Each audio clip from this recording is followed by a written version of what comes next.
Thailand. Summer, sun, dream beaches, vacations, digital nomad lifestyle, and one of the most unfree countries you could live in as a digital nomad or whoever you are.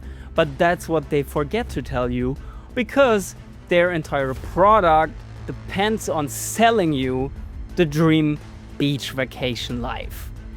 But I don't frankly care. I will give you the truth. Same as I did with the Thai police.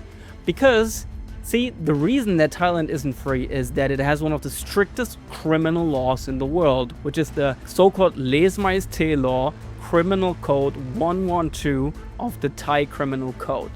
This law states that anybody who defames, attacks, or insults the monarchy can face up to 15 years in prison. Now, I accidentally once said out of joke, "Fuck the king." And I ended up confessing it to the Thai police and almost went to jail because of it. However, before you think this is a totally crazy story, let me give you like a little bit of background. Let me explain to you the law, how it is applied, and why I did the specific action. So, this law, the Lese Majeste law, technically is used to protect the monarchy from attacks or defamation. And Asian countries are very face-saving, especially Thailand.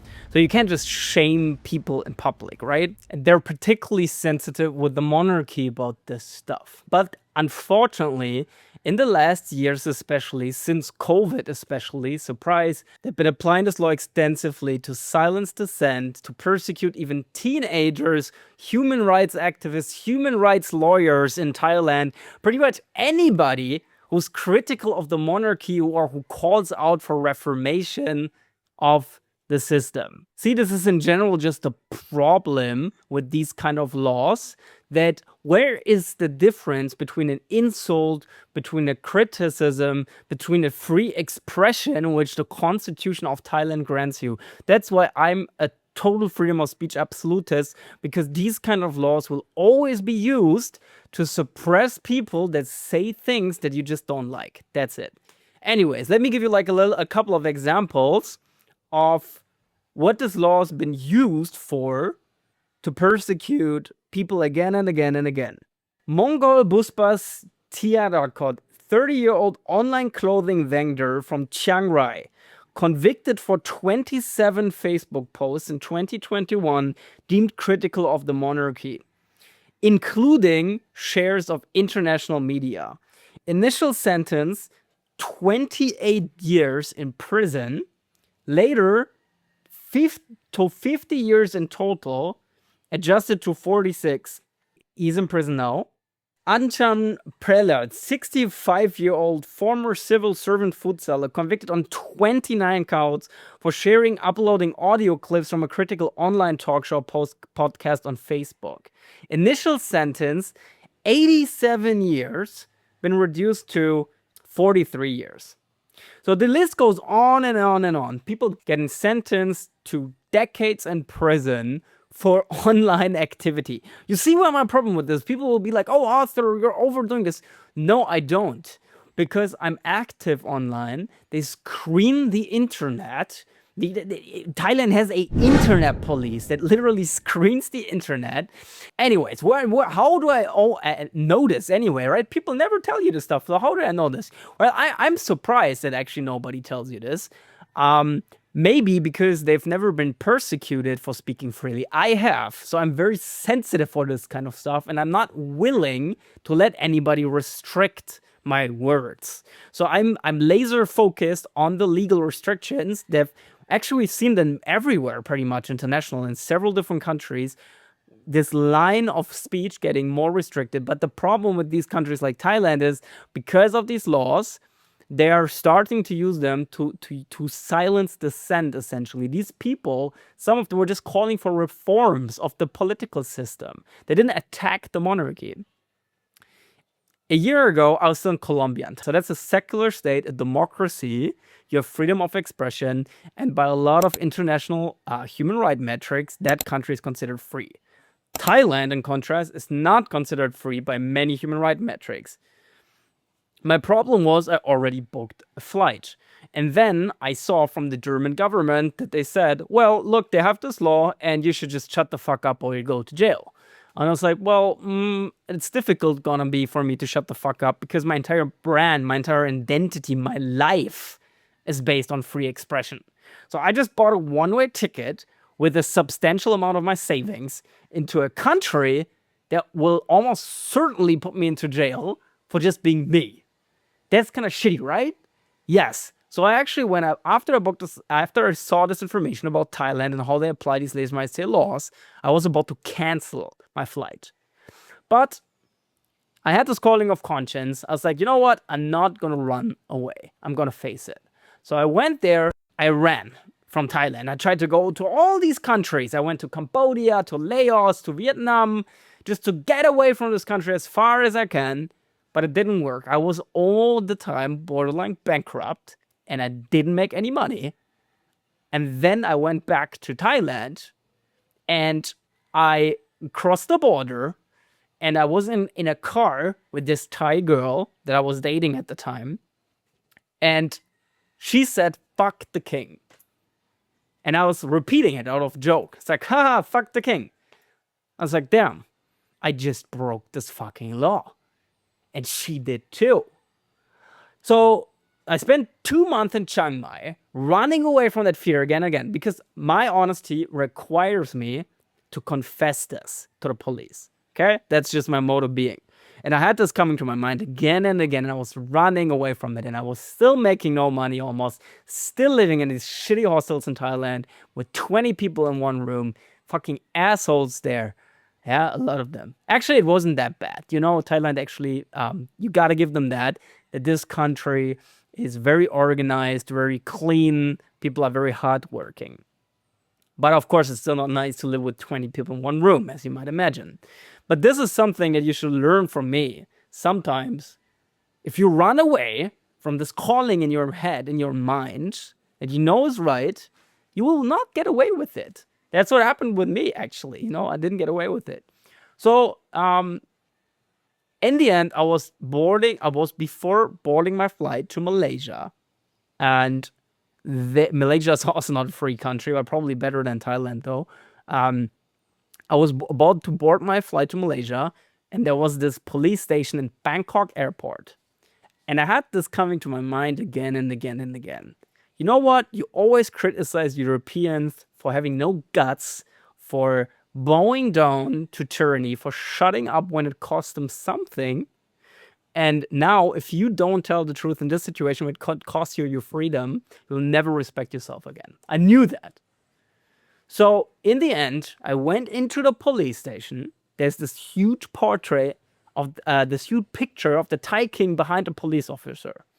I tried to explain to him what I said, which was, again, fuck the king, which is 100%. You're breaking that law 100% with these words. People get persecuted for much less. And also foreigners that spent months in prison in Thailand for less, right? So, and the prison in Bangkok isn't necessarily known for being like the nicest place to be in. But that's just another story. Anyway, he didn't speak English, so I couldn't explain it to him. I saw this as a sign of fate, a sign of God to leave the place. So I was like, okay, you don't speak English, bye. You know, I went out of the police station and I sat there and I was like, I'm just gonna wait for my ticket to Malaysia, get out and never come back. But it flipped back into my mind. I was running away from this for months and months and months. And now I'm sitting in front of this police station and I'm still so terrified. So it's like, fuck it. I go in again. I put it into translate. And to my luck, fuck the king in Thai is something like damn the king. So it is way less. When I showed this to the police guy, I of course framed it very carefully as like, look, I'm boarding a flight in about an hour. I respect the monarchy. I just wanted to confess that I said this. And his smile is gone, right? Because again, he can get accused of the same crime if he doesn't report me. Noted is what he says. And I'm like, okay, bye. I left the place.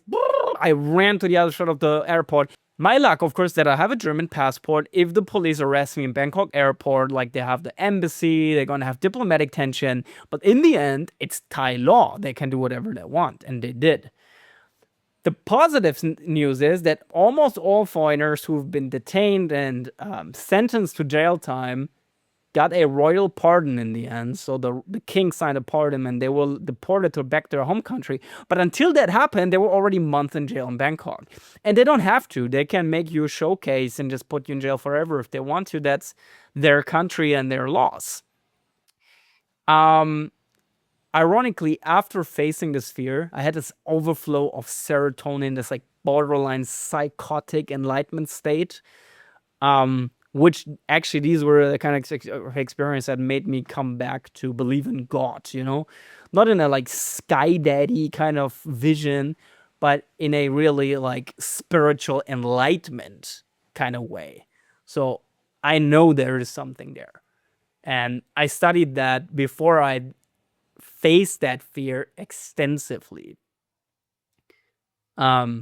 Actually, a lot of the things you see on this channel, if you think I'm crazy or something, was inspired by the anthropologist Ernest Becker. He wrote the book Denial of Death. He won the Pulitzer Prize for that. And he kind of also treats the cross of Christ as a psycho-spiritual symbol of transformation. It is a naked, exposed confrontation with evil, a willing, right? Christ knew that they're going to kill him, and he still exposed himself vulnerably to those, to this pain. And this is what personal transformation is at like. In essence, you have to burn through truth in order to make something new emerge. And this was this kind of like this full-on psychotic feelings that I got afterwards. Was like, fuck, this is worth it. Look, man, you're gonna die anyway. Do you think you're gonna land on your deathbed in the end? You lived your life safely. You zipped your fucking coconuts at the beach. You did nothing but live hedonistically. You had no balls. You had no character for your entire life. And then you meet your creator, and even if you're not believing God, you pass from this earth with what? You stood for nothing? Fuck no. That's why this is what we need back. We need ultimate courage, people who stand up under threat. And look, I'd have way less courage than these Thai people who go to jail for decades or they shit their lives over. I'm very lucky. But if we don't have enough people who master up courage, we will all die as slaves, and our children will keep living in slavery too. Is that what you want? No. In the end, I got out of it. I boarded my flight to Malaysia. I was out unknown in the Philippines. And the reason why people don't tell you this is because they're blind. They're willingly blind. They just go to the beach and like, woo-hoo-hoo-hoo. I'm going to tell you the truth on this channel, okay? So if you want the truth about these countries, follow my channel for more, and I will deep dive into more questions about this soon. Thanks for watching.